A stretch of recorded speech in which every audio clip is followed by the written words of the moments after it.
Diyos. At ating pong buksan ang ating mga Biblia sa Leviticus chapter 10. Leviticus chapter 10, verse 1 hanggang 11. Ang kasalanan ni Nadab at ni Abihu, at si Nadab at si Abihu na mga anak ni Aaron ay kumuha ang bawat isa sa kanila ng kanya-kanyang suuban at sinitlan nila ng apoy at pinatungan ng kamangyan. At sila ay naghandog sa harap ng Panginoon ng ibang apoy na hindi iniutos niya sa kanila. At sa harap ng Panginoon ay may lumabas na apoy at sinupok sila. At namatay sila sa harap ng Panginoon. Nang magkagayoy, sinabi ni Moses kay Aaron, ito ang sinalita ng Panginoon na sinasabi, ako'y babanalin ng mga lumalapit sa akin, at sa harap ng buong bayan ay luluwalhatiin ako, at si Aaron ay hindi umimik. At tinawag ni Moses si Misael at si Elzaphan na mga anak ni Uziel na amain ni Aaron, at sa kanila ay sinabi, magsilapit kayo, ilabas ninyo ang inyong mga kapatid sa kampamento mula sa harap ng santuaryo. Sa gayoy lumapit sila at kanilang binuhat sa kanilang mga kasuotan na inilabas sa kampamento gaya ng sinabi ni Moses. At sinabi ni Moses kay Aaron at kay Eleazar at kay Itamar na kaniyang mga anak, huwag ninyong ilugay ang buhok ng inyong ulo o hapakin man ninyo ang inyong bihisan upang huwag kayong mamatay. At nang siya'y huwag magalit laban sa buong kapisanan, kundi ang inyong mga kapatid, ang buong sambahayan ni Israel ay tumaghoy sa apoy na pinag-aalab ng Panginoon. At huwag kayong lalabas sa tabernakulo ng kapisanan, baka kayo'y mamatay, sapagkat ang langis, may butang, ang langis ng pagpahid ng kanilang ginawa ayon sa salita ni Moses. 8. At sinalita ng Panginoon kay Aaron na sinasabi, 9. Huwag iinom ng alak o ng matapang na inumin man, ikaw o ang iyong mga anak man, pagka kayo'y papasok sa tabernakulo ng kapisanan, upang kayo'y huwag mamatay. Magiging palatuntunang walang hanggan sa buong panahon ng inyong mga lahi. 10. At upang inyong malagyan ng pagkakaiba ang banal at ang karaniwan at ang mga karumaldumal at ang malinis. 11. Last verse. At upang inyong maituro sa mga anak ni Israel ang lahat ng palatuntunang sa kanila ay sinalita ng Panginoon sa pamamagitan ni Moses. Ang titulo ng ating pag-aaral ngayong umaga is Holy Fire, Honoring God's Way. Holy Fire, Honoring God's Way. Alam natin yung kwento ni Nadab at ni Abihu, no?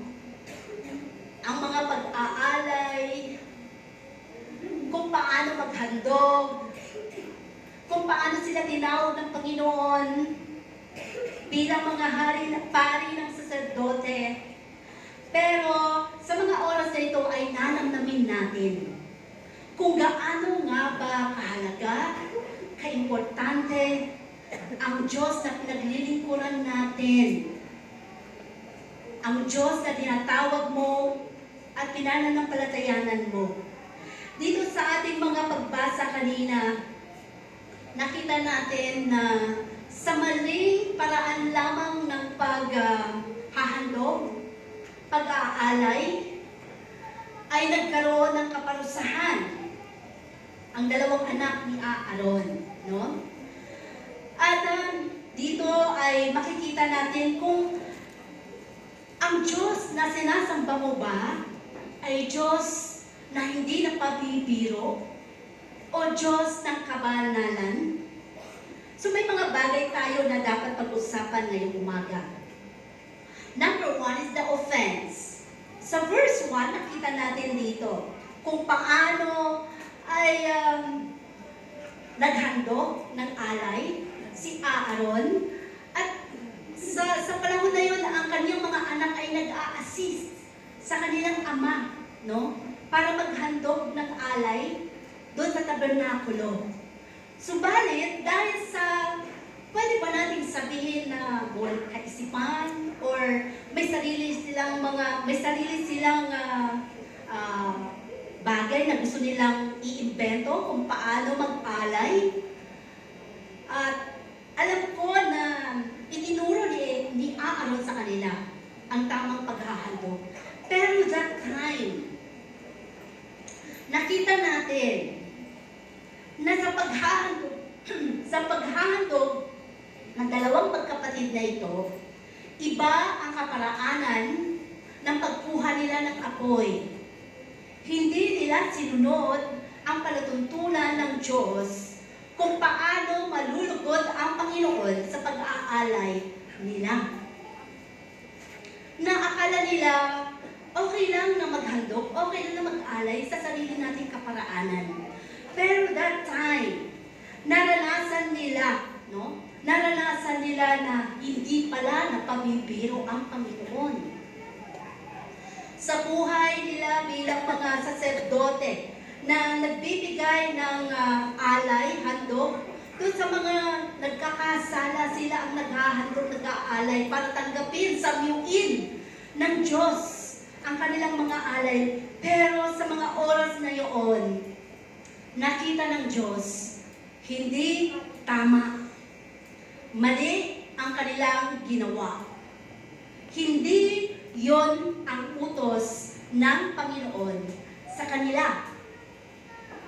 Pero sa kapanahunan din natin ngayon, hindi ba gumagawa din tayo ng sarili nating mga alay, handog, minsan sa sarili nating kaparaanan, sa mga bagay na ang akala natin ay napi-please natin ang Panginoon.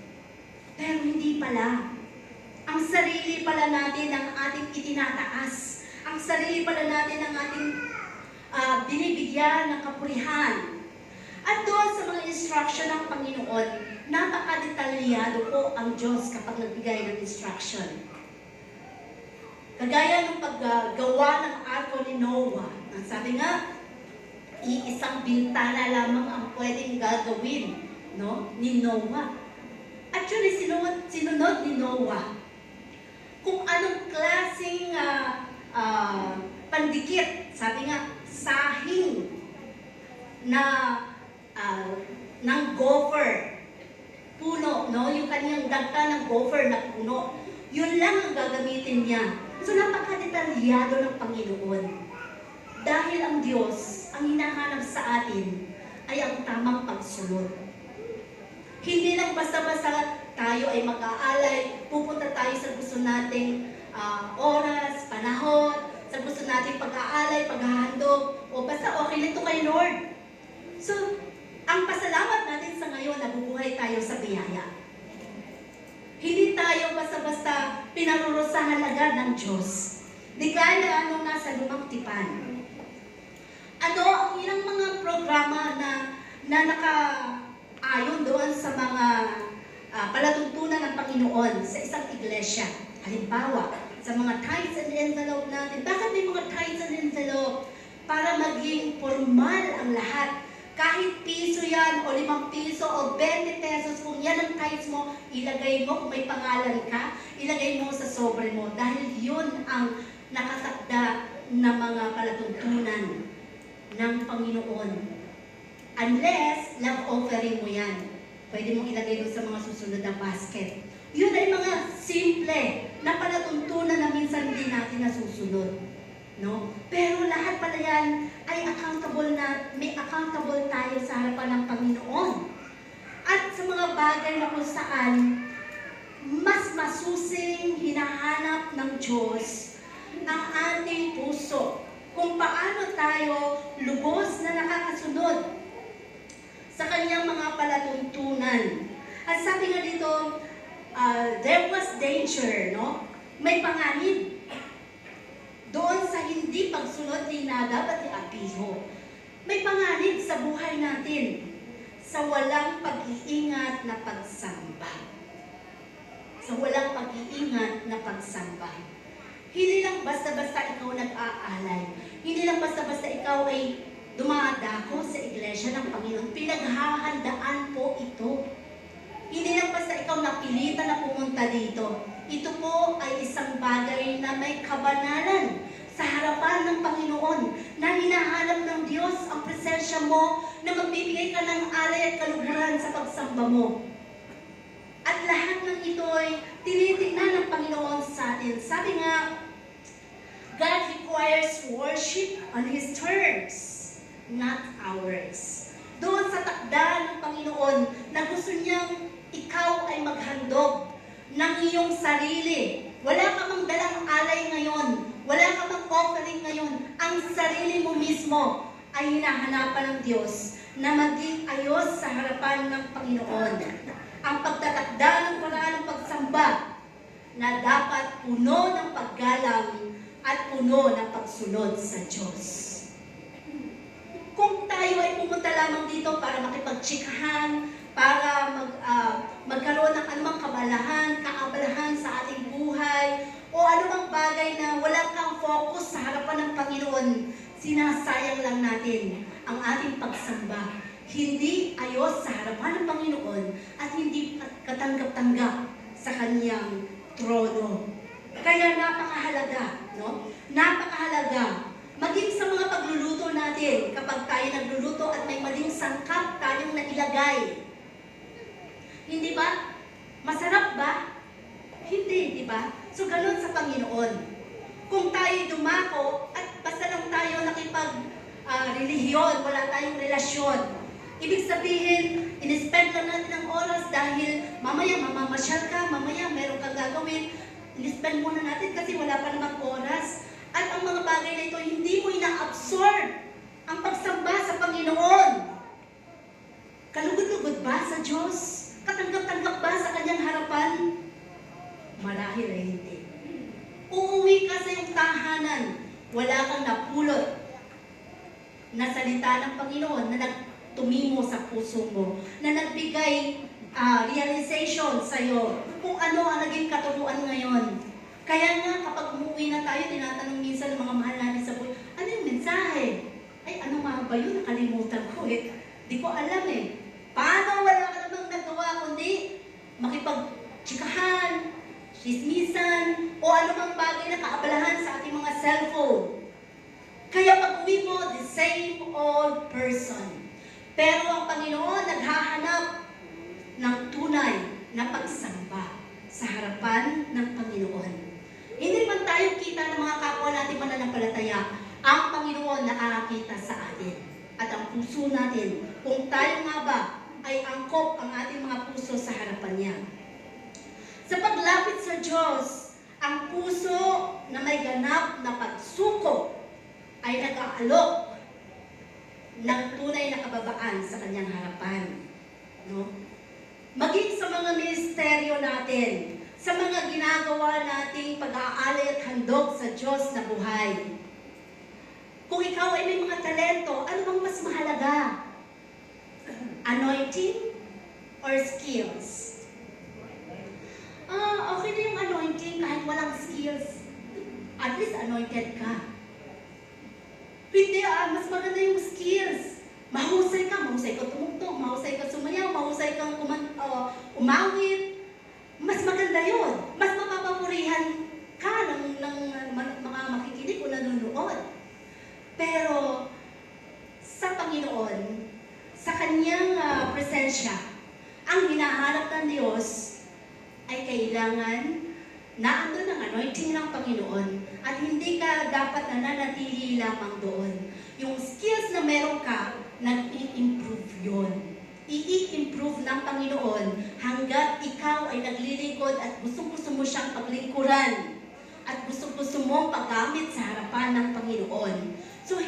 dapat natitigil lamang doon na ikaw ay magaling, ikaw ay mahusay. Dahil lahat yun pwede mailagay mo sa iyong ulo at pagmamalaki ka. Pero akala mo ay tinatanggap ng Diyos o nakakapagbigay ng kaluguran sa Panginoon. Hindi pala. More on skills ka lang pala. Hindi mo man lang ibinigay, inihandog sa Diyos kung siya ba ay naluguran ka ng Panginoon, kundi ang lahat ng yon ay binigyan mo ng punto sa sarili mo. Kaya pagtapos mo, sinasabi mo, okay ba yung ginawa ko? Ayos ba yung boses ko? Okay ba yung pagsayaw ko? Lahat sa sarili. Ano ba ang ginawa mo sa harap ng Panginoon kung yon ay inihandog mo sa Panginoon? Nagkamali ka man at nalugod ang Diyos sa buhay mo, sa puso mo, dahil alam mo, inalay mo ito sa Kanya. Baliwala ang lahat ng mga bagay. Kung may mga bagay man ng mga flaws na ginagawa mo o nagawa mo sa iyong ministeryo. Hindi natin kailangang hanapin ang ating mga sarili, aprobasyon ng ating mga kapwa kung totoong sa Diyos tayo naglilingkod. Kasi ang Panginoon ang unang-unang mag-aaproba nito. Kung tunay nga na ang ginagawa natin ay nakakalugod sa Panginoon. At sabi pa, sa ating buhay, sabi, the first one is the offense, yung kasalanan ginawa ng magkapatid. Number 2 is God's judgment. Ano ang naging hatol ng Panginoon? Nasabi doon sa verse 2, di ba?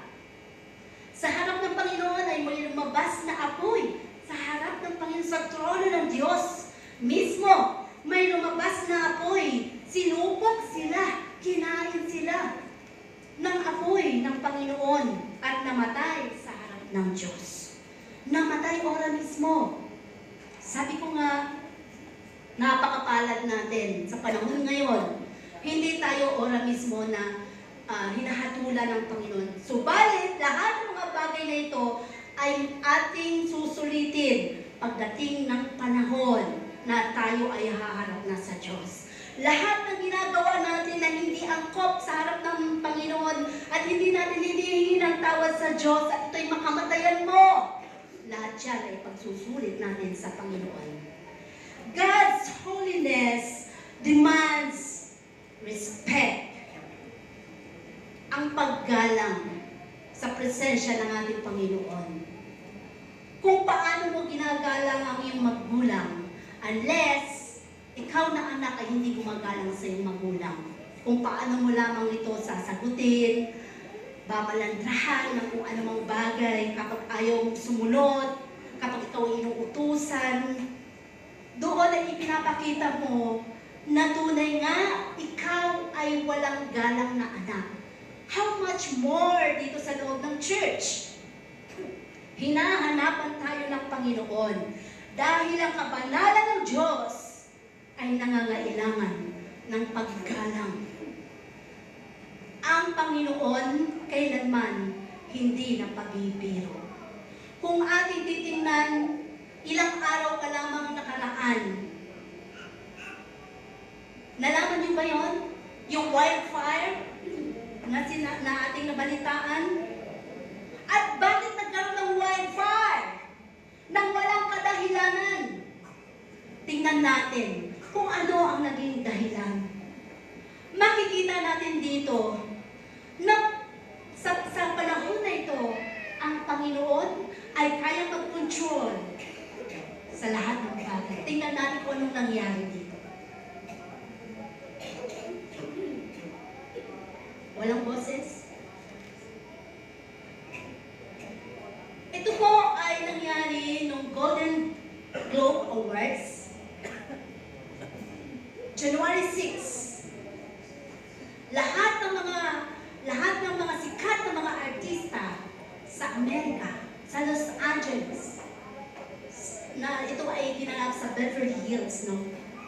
Ay doon nagtipon-tipon para magbigay ng mga awards doon sa lugar na ito.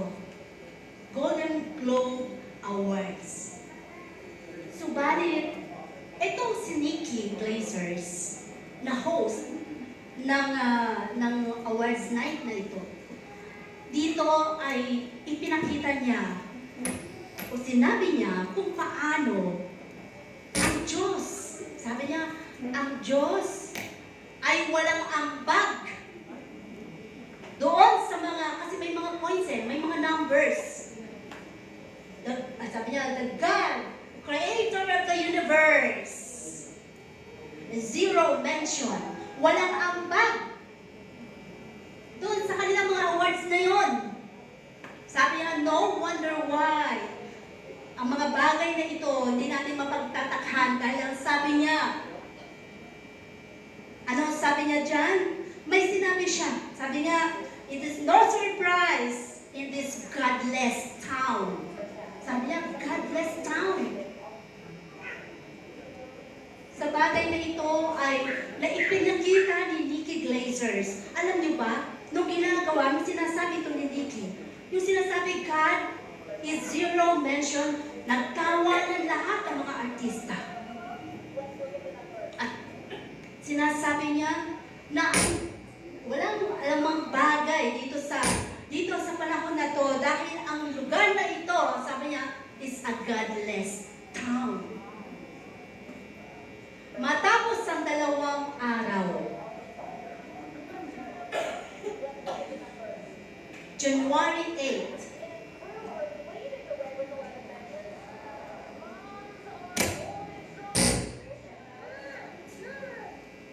okay, matapos ang 2 araw, January 8, January 6, nagkaroon ng Golden Globe Awards.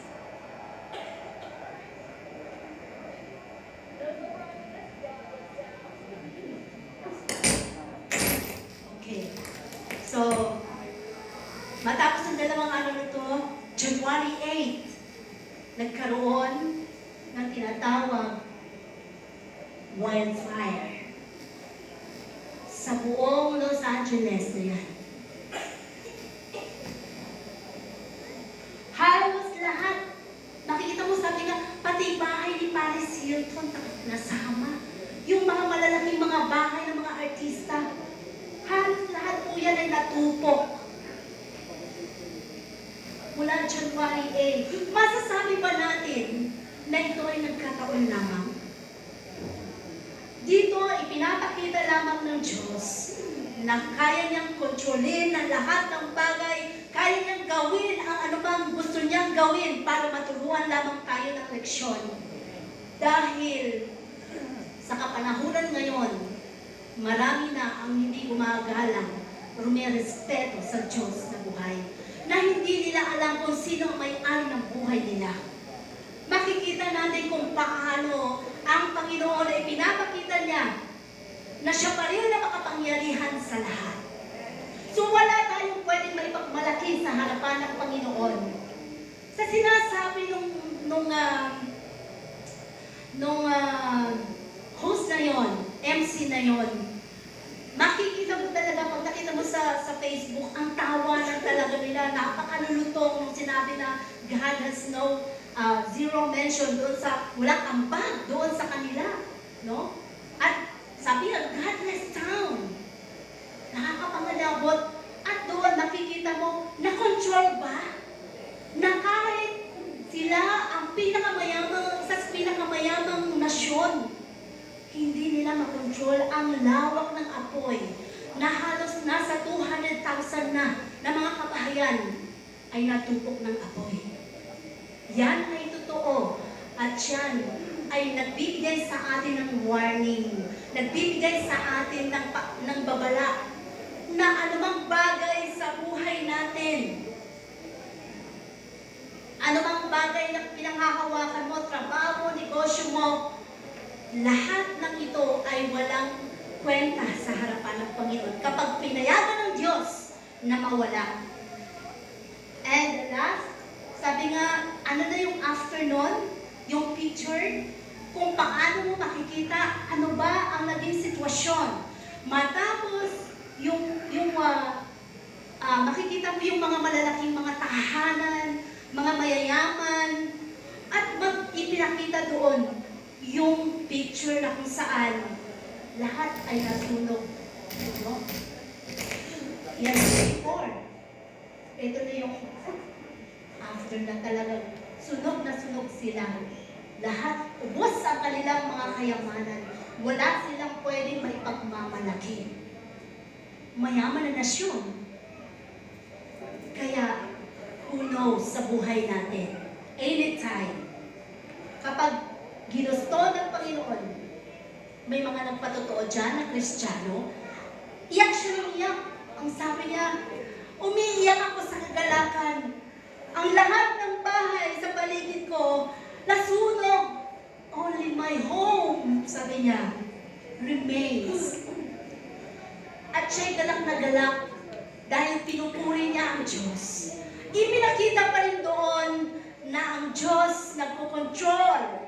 Ang nais ng Diyos na ililigtas ng Panginoon. At kung sino man ang nais na parusahan ng Panginoon, gagawin ng Diyos. So wala tayong pwedeng maipagmamalaki. Amen? Kaya kung tayo ay naglilingkod, kumikilala sa Panginoon, gawin natin ang pinakamabuti na nakapagbibigay kaluguran sa harapan ng ating Panginoon. Ang buhay kaya na nga, sabi nga, sa buhay natin bilang mga naglilingkod sa harapan ng Panginoon, lagi mong tandaan ang kabanalan na hinahanap sa atin ng Diyos. Ito ang dapat natin laging isaalang-alang sa ating ginagawang paglilingkod. Paano mo ba tinuturing ang Panginoon? May paggalang ba? O masyado na nga lang tayong pamilyar sa Diyos? Minsan, tinatawanan na lang natin. Minsan, ay si boss. Boss pang tawag natin. Wala nang galang, hindi ba? Si Papa. Si Daddy. Ginagawa na lang natin kung paano ang tawag ng mga tao sa Diyos na buhay na hindi mo alam, nabibigyan mo na pala ng kawalang paggalang ng Panginoon. Ilagay mo sa tamang pagtawag ang Diyos na iyong pinaglilingkuran dahil ang Panginoon hindi napabibiro. Lagi natin tandaan yan. Hindi natin basta-basta ilagay sa isang kahon lamang ang kanyang pangalan. Dahil siya ang may likha ng langit at lupa, siya ang may-ari ng buhay mo, siya ang dahilan kung sino ka ngayon at kung ano na ang narating mo sa buhay mo, ang lahat ng yun ay dahil sa Panginoon. Hindi dahil sa lakas mo, hindi dahil sa kung ano ang naabot mo, hindi dahil sa karunungan mo. Lahat yan binigay sa iyo ng Panginoon. Kaya huwag mong sayangin ang kaligtasan na binigay sa atin ng Panginoon. Ibigay natin ang karampatang pagsamba sa Diyos na buhay. Dahil ito ang karapat-dapat na ibalik sa ating Panginoon na pinaglilingkuran. Anytime, pwede tayong bawian ng buhay. Kahit na napakalakas mo ngayon, wala kang sakit ngayon, kahit bukas pag pinayagan ng Panginoon na umuwi ka na, pauwiin ka ng Diyos. Kapag nakita ng Diyos, wala ka namang purpose na sa buhay, binabaliwala mo na lang naman siya, hindi mo na siya binibigyan ng kahalagahan. Ano pa bang purpose ng buhay mo? Tinawag ka nga ng Panginoon, niligtas ka nga, pero hindi mo siya binibigyan ng kahalagahan sa buhay mo. Baka isang araw, sabi ng Panginoon, umuwi ka na nga lang, anak. Baka lalo ka na mapahamak, pauuwiin na kita. Total, hindi mo na binibigyang halaga ang kaligtasang binigay ko sa'yo. Lagi kang merong nauuna sa buhay mo. So dito, tinitingnan ng Panginoon ang lahat ng aspeto ng ating mga buhay. At sabi nga, sa lahat ng ating mga pangailangan, God is the answer. Di ba? So, namatay si Nadab at si Abihu. Tingnan natin kung i-imagine natin. Bago pa lamang po na tinawag itong si Nadab at Abihu na mag-a-assiste doon sa kanyang magulang, no, sa pagkahandog. At pwede magsabi ngayon si Aaron na bakit naman napakaaga naman? Kabana pa nila. Parang pwede namang turuan lang ng leksyon. Para namang, baka pwede naman munang pangaralan. Bakit naman namatay agad? Wala tayong question. Joshua, alam ng Panginoon ang bawat pangyayari sa buhay natin. At alam ng Diyos Diyos kung ano ang purpose niya, kung bakit pinayagan niyang mamatay yung dalawang anak niya na yon para hindi mapamalisan. Para hindi mapamalisan ng sino man. Dahil pwede sabihin, ay pwede naman pala yun, baka may sumunod. At dahil ang Panginoon is a God of justice, lahat ng ito, kapag sinabi ng Panginoon, mangyayari sa buhay mo.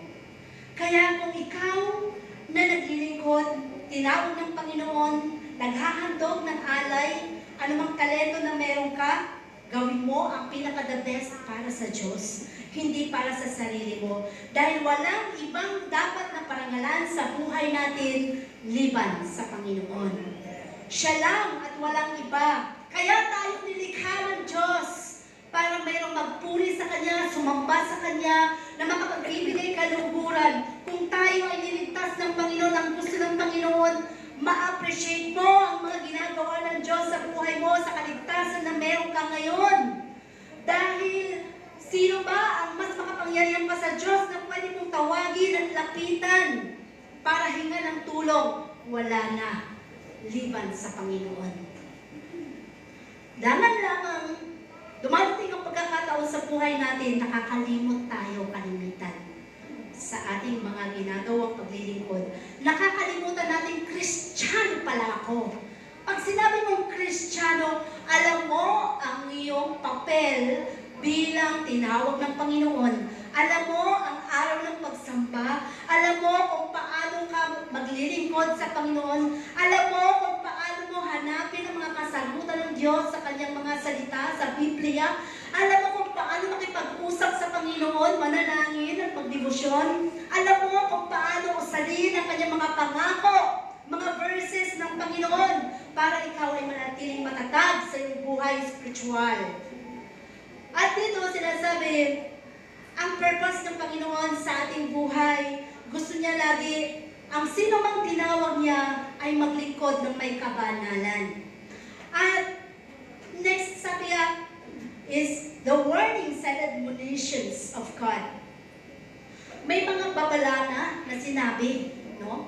Doon sa chapter 6, ang sabi doon, sinabi ni Moses kay Aaron, kay Eleazar, at dito sa yung 9, huwag iinom ng alak o ng matapang na inumin man, ikaw o ang iyong mga anak man, pagka kayo'y papasok sa tabernakulo ng kapisanan. Meron ba ditong nalasing kagabi na andito ngayon? May hangover ngayon pero kailangan ko sumamba eh. Meron ba? Isang bote lang naman pang patulog. Wala naman tayong question doon kung ano man ang mga rason ninyo.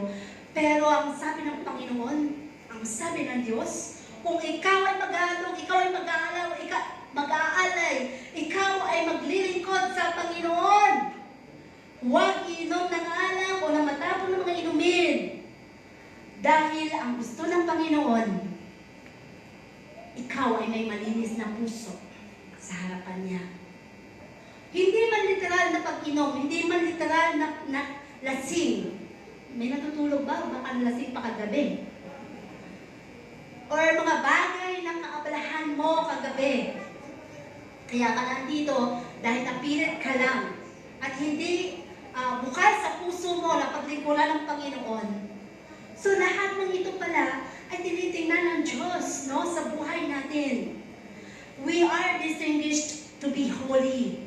Maging banal sa harapan ng Panginoon. Or baka hindi man alak ang daladala mo sa iyong utak, sa iyong ulo, o sa iyong nararamdaman ngayon. Wala ka mang hangover, pero ikaw naman ay lasing na lasing sa galit, lasing na lasing sa sama ng loob, lasing na lasing sa mga buot, sa kapwa mo, sa kapatid mo, pamilya mo, mahal mo sa buhay. Doon tayo nalalasing. Pero pumunta ka ngayon. Na bago ka pumunta, hindi mo man lang hinanap ang Panginoon, Lord, patawarin mo ako po'y maghahandog sa inyo. Mag-aalay ako ngayon sa inyong harapan.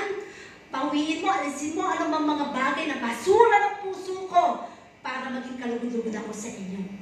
Kung ikaw ay pumunta dito at puno ka pa rin ng kalasingan sa ganitong mga basura sa ating mga puso, lahat ng inalay mo ngayong araw na ito, hindi naging katanggap-tanggap sa harapan ng Panginoon. Yun ang palatuntunan ng Diyos. Nakapag-alay ka sa tao, pero sa Diyos na sumasamyo ng ating mga handog at alay, never. Hindi tanggap sa harapan ng Panginoon. Hindi hinahanap ng Diyos ang ating mga bagay, ang bagay sa buhay natin na kung saan na okay tayo sa harapan ng marami, pero sa harapan ng Diyos, vain pala lahat yun. No? Kagaya ni Cain at ni Abel, ang kanilang mga handog at alay, sino ba ang tinanggap ng Panginoon? Yung nakasunod sa harapan ng Panginoon. Hindi ba? At lahat ng mga ginagawa nating handog at alay, paglilingkod, ministeryo, tinitingnan ng Diyos kung ano ang motibo. May motibo tayo. Kung ang motibo mo ay mapaluguran ng Panginoon, approve sa Diyos. Pero kung ang motibo mo ay para lang maipagparangalan ng ating anumang bagay na pwede natin maiaalay, maihandog, maipakita, walang aprobasyon sa harapan ng Panginoon. At ang mga ito ay nagbibigay lamang ng kaisipan, no? Sa harapan ng Panginoon, bilang ikaw na tinawag ng Diyos. Dahil ang sabi nga, obedience and self-control in service ay napakahalaga. Yung pagsunod, pagdisiplina sa paglilingkod ay hinahanapan ng Panginoon. Yung tunay na may pagsunod sa harapan ng Panginoon. Inutusan nga, di ba, ng anak ni Aaron, ng kanyang mga anak, maging maingat at di uminom ng alak habang naglilingkod sa tabernakulo. So, ang sabi doon, nagkaroon ng conclusion tuloy, yung mga scholars, ang sabi nila, baka marahil nung time na yon ay medyo lasing or nakainom si Nadab at si Abihu nung sila ay naghandog at nag-alay doon sa tabernakulo, kung bakit sila ay sinupok at hindi sila nakasunod doon sa palatuntunan ng Diyos. Dahil gumawa lang sila ng sarili lang apoy. Hindi sila kumuha doon sa apoy na naandun sa harap mo ng altar. Totoo ba kapag lasing ang isang tao ay wala sa kaisipan? Sino dito ang nakainom, ay umiinom? Totoo ba na kapag ikaw ay nasa influence ng alak, wala ka sa kaisipan mo? Kaya sinasabi, ay, lasing na yan, napakadaldal na kung ano-ano ng mga sinasabi. Kaya kinabukasan, talaga, sinabi ko yun. Nung lasing sinabi, ay, I love you, I love you, I love you. Nung kinabukasan, nung sinasabi ng asawa niyo, uy, kagabi sinasabi mo, I love you. Sinabi ko pa yung wala ko sinasabi. Ay, enjoy na. Yun ang mga bagay na hindi ko alam kung totoong nawawala sa kaisipan. Ganun ba ang influence ng alak? So kung ganun, ibig sabihin, marahil na ay nangyari kay Nadab at kay Abihu, na marahil sila ay nakainom noong panahon na yon. At bakit sinabi dito na binigyan sila ng warning, hindi ba? So ibig sabihin, marahil ay nangyari ito kaya hindi sila nakasunod doon sa mga palatuntunan ng Diyos. So, hindi nalugod ang Panginoon sa kanila. Ora mismo, merong paghatol sa kanila. No? So, sa buhay natin bilang mga mananampalataya at naglilingkod sa Panginoon, madaling sabihin na sumunod tayo sa Panginoon, maglingkod tayo sa Diyos, pero mahirap, di ba? Maraming bagay tayong dapat na isurrender sa harapan ng Panginoon. Dahil ang gusto lang talaga ng Panginoon, may malinis na puso, naglilingkod, na focus sa harapan ng Panginoon. Na ang buhay natin ay tagusan sa harapan ng Diyos. Hindi yung buhay natin, ang buhay ng kapwa mo ay gusto mo pang pakialaman. Ayaw ng Diyos yun. Isa lang lang ang pwede mong gawin sa buhay ng kapwa mo. Kung may mga kasalanan man sila o may mga bagay silang hindi marapat sa harapan ng Diyos, isa lang ang pwede mong itulong, ipanalangin mo. Pero yung pakialaman mo ba ang buhay ng kapwa mo, hindi mo na papel yun. Hindi mo na bagay na dapat pang dalhin. Dahil ang sabi ng Panginoon, sino man ang naglilingkod sa akin na mga tinawag ko ay magpakabanal. Dahil ako na Diyos na tumawag sa inyo ay banal. No? Dahil ang Diyos na tumawag sa atin ay banal. So magkaroon tayo ng focus sa ating mga buhay. Ang araw na ito ay araw ng Panginoon. Alisin muna sa kaisipan natin ang mga bagay na mga ano kaya ang mangyayari? Ano ba mamaya? Sino ba mamaya kaya ang ano kaya mamaya ang mangyayari? Mamaya pupunta kami. Habang nandito at nakikinig, magkaroon ng focus. Ang sabi ng isang pastor, dahil meron isang miyembro na lahat na lang nakikita, kahit nasa unahan siya, nakikita niya kung ano ang nasa likuran. Meron yata siyang mata sa likod. At nakikita niya kung pagkatapos ay nakakapag-ulat siya. Kung ano yung mga gusto niyang iulat. Ang sabi, nilapitan siya ng pastor at binigyan siya ng isang baso na puno ng tubig. Kapatid, halika, sabi niya, gusto ko gawin mo ito. Umikot ka sa palibot ng church na ito na hindi natatapon ang isang basong tubig na ito na hawak-hawak mo. So umikot yung chismoso na yon. Umikot siya. Dahan-dahan siya umiikot. At nang makabalik siya sa pastor, sabi niya, "Anak, kumusta? May natapon ba?" "Wala po, dahil iningatan ko." "Narinig mo ba ang mga nag-uusap-usap sa kapaligiran?" "Hindi po, dahil nakafocus po ako doon sa tubig na baka matapon." "May nakita ka ba na nagchichismisan doon sa paligid sa loob ng church na yung dinadaanan?" "Wala po, kasi baka madapa ako." Ibig sabihin lamang, kung ang bawat isang sumasamba sa harapan ng Panginoon ay nakafocus lamang sa presensya ng Diyos, walang anumang bagay tayo nakikita na negatibo. Kahit sabihin mo, itong brother na yun, tulog na tulog. Hayaan mo siya matulog, panalangin mo na lang. Huwag mo nang pakialaman. Unless katabi mo, pisingin mo. O mga bagay, yung wala nang ginawa yung mga nasa likod, nagchichismisan lang. Paano mo nakikita na dito ka sa harapan? Ibig sabihin natin, ang hinahanap ng Panginoon, ikaw na naghandog sa araw na ito, ikaw ang pagpapalangin kung tama at angkop ang ginagawa mo. Kahit na napakagulo sa kapaligiran mo, kung nakafocus ka sa Panginoon, hindi ka maiirita sa lahat ng mga naririnig mo. Dahil ang Panginoon, hinahanapan tayo ng tamang paghahandog at pag-aalay sa Diyos na buhay. Amen? At dito nga, sinasabi ng Panginoon sa aplikasyon ng ating buhay, we must worship and proclaim God as holy. Naipoproklama ba natin yon sa buhay natin? Diyos kang banal, Panginoon, karapat-dapat kang paglingkuran. Inaalay ko sa iyo, Panginoon, ang handog kong ito, ang talento na meron ako, Panginoon, kaluguran mo. So, dapat ganun ang ating mga hinihiling sa Panginoon. Kahit anong pang ministeryo ang iyong gustong gawin sa harapan ng Panginoon, bigyan mo ng pag-alay ito sa harapan ng Panginoon. Nakaluguran ka ng Diyos. Nabigyan ka ng anointing ng Panginoon. At sabi nga, kailangan ang pagsamba natin sa harapan ng Panginoon ay patunay na ikaw ay sumusunod sa kanyang mga salita. Worship must be according to His words. Sa mga salita ng Diyos, sa mga paalala ng Panginoon sa ating mga buhay.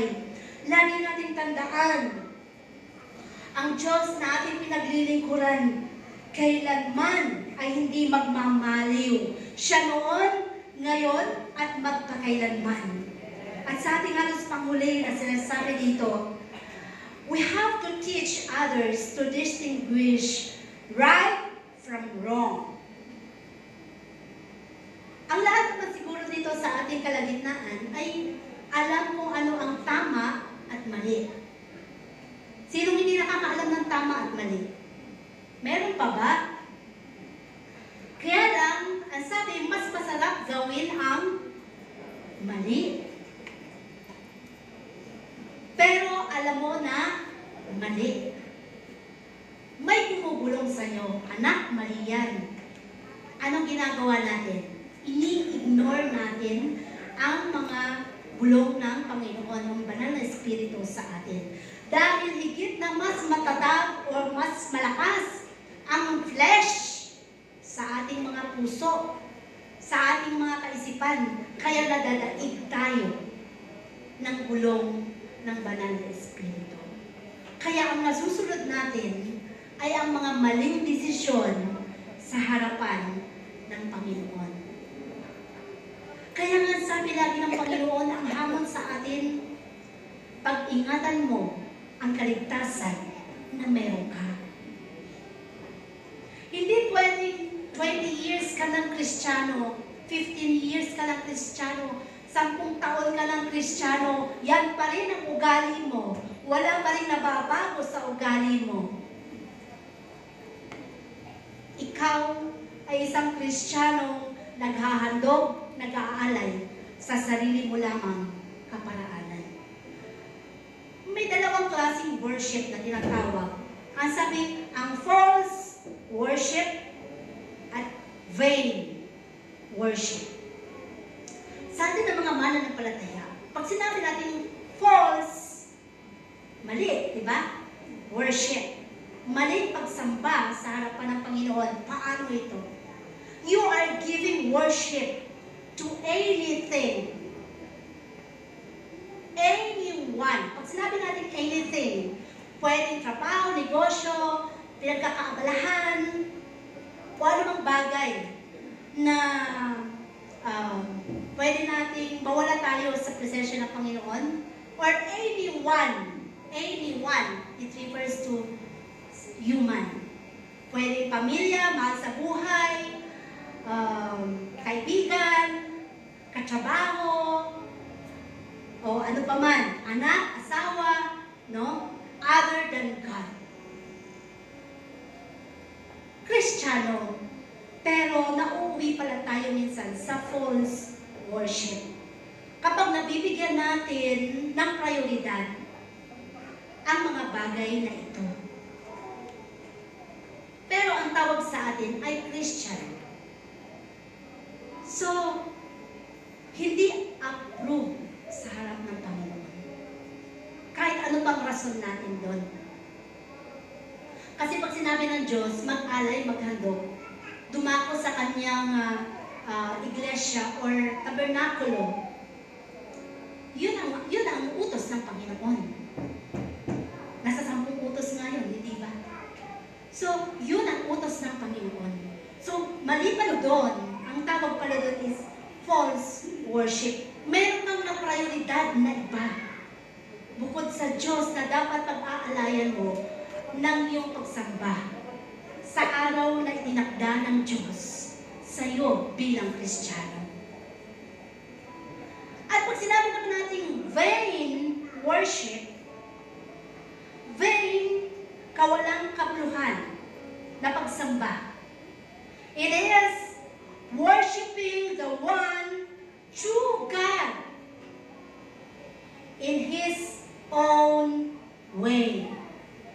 Andito ka ngayon, pero wala ang focus mo sa harapan ng Panginoon. We are here worshiping in one true God. Pero ginagawa mo ang pagsamba mo, pag gusto mo lang makinig at pag gusto mo lang gawin, kung gusto mo lang pumalakpak at kung gusto mo lang tumangas ang kamay, kung ayaw mo, walang makakapigil sa'yo. And that is vain worship. Mag-aalay ka sa gusto mo lang kaparaanan. Kung gusto mo lang nakaupo dyan, nakahilata dyan, nakataas ang paa mo habang nakikinig, it's okay, and that is vain worship. Gusto mo lang chika-chika, gusto mo lang kwentuhan, gusto mo lang ng text-text, wala naman nakakakita, it's okay, but that is vain worship. Sinayang mo lang ang araw na to, sana doon ka na lang sa bahay. Ito ang mga bagay na hindi ka lugod-lugod sa harapan ng Panginoon. Because worship is not something we invent in our imagination. Hindi ito iniimbento lamang. It is something God commands in His words. Itinuturo ng Diyos. Dahil tayo nakapasok na sa kaligtasan. Once na tayo nakapasok na sa kaligtasan, itinuturo ng Diyos ang tamang kaparaanan ng pagsunod sa pagsamba dahil tayo yung mga anak niya. Dahil nung tayo ay tumanggap sa Panginoon, sinabi natin sa Diyos, magmula ngayon Panginoon, ikaw na ang hari ng buhay ko. Ikaw nang manguna sa akin, gabayan mo ako, patubayan mo sa akin, ituro mo sa akin ang tama kong gawin. Siya na ang hari ng buhay natin. And that is worship. Ang tamang pagsunod sa harapan ng Panginoon. It is not just an imagination. So, sa buhay mo bilang tinawag ng Panginoon, sabi nga, we must worship and proclaim God in Christ alone. Siya lang. Walang ibang panarangalan liban sa Diyos. Nakita natin, sabi nga, yung katuruan, malapit nang dumating ang Panginoon. Isa lang yon sa pinakita ng Diyos na ora mismo pwede niyang sabihin, kaya kong gunawin ang bansa. Kaya kong paapuyin ang buong Beverly Hills na yan. Kahit sabi mo mayayaman kayong lahat, wala kayong magagawa kapag ako ang nagdesisyon. Dahil siya ang Diyos. Sabi nga, lahat ng tuhod, luluhod. Kahit sa panahon na pagbabalik ng Panginoon, kahit ang kaaway, luluhod sa presensya ng Diyos. At dito, sabi nga, ang mensahe na nais iparating sa atin ng Panginoon, tayo na mga naglilingkod, alam mo, nararamdaman mo ang kapangyarihan ng Diyos sa buhay mo. Nakikita mo kung paano ka ginigising ng Diyos sa bawat araw ng iyong buhay. Kung paano ka inaalalayan sa mga pagkukulang mo, sa mga bagay na pangangailangan mo. Ang Diyos mismo ang gumagawa ng paraan minsan para maalpasan mo ang mga problema na kinakaharap mo. Kaya, hindi ba karapat-dapat lamang na paglikuran ang Diyos? Kaya lang, sabi dito sa ating konklusyon, sa buhay natin, kung bakit hindi tayo makasunod sa harapan ng Panginoon, dahil may mga bagay na nagkakaroon tayo ng matinding kaaway sa ating mga pananampalataya. Ano ba yung matinding kaaway ng ating mga pananampalataya? Yung ating mga negative mindset. Mga negatibong kaisipan sa buhay natin. Na, alam mo, ang Diyos ay makapangyarihan. Kaya lang, sabi nga natin, minsan tinuturing na lang natin ng Panginoon na andyan lang siya. Hindi naman siya mawawala eh. Andyan lang naman ang linggo. Lagi naman may linggo eh. Pero yung birthday, minsan lang yun sa isang taon. Andyan lang naman yung linggo. Pero yung fiesta, minsan lang yun sa isang taon. Hindi ko mapapalagpas ang mga lechon. Parang ganun, di ba?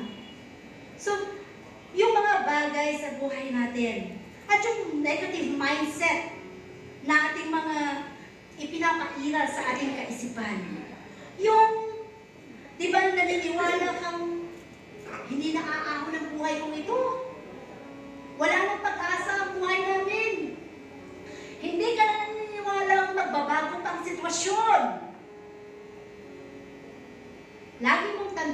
Kristiyano, Kristiyano tayo, na sinasabi nga, ang hindi mo kaya, huwag mong isipin na hindi kaya ng Diyos. Dahil walang imposible sa Diyos. Siya ang may kakayanan, ang may karapatan sa buhay mo, sa anumang trabaho na meron ka, anumang negosyo na meron tayo, anumang bagay na relasyon natin, lahat ng ito involve ang Panginoon sa atin. Kaya kapatid, na tinawag ng Panginoon sa paglilingkod, kung tayo ay naglilingkod sa Panginoon, abutan tayo na naglilingkod hanggang sa kanyang muling pagbabalik nang walang anumang pasubali. Pwede tayong manghinain ng mga problema, pagsubok, ng anumang bagay na maaari nating ma-encounter sa buhay, pero kaya nga meron tayong Diyos na makapangyarihan dahil siya lang ang pwedeng makakatulong sa atin.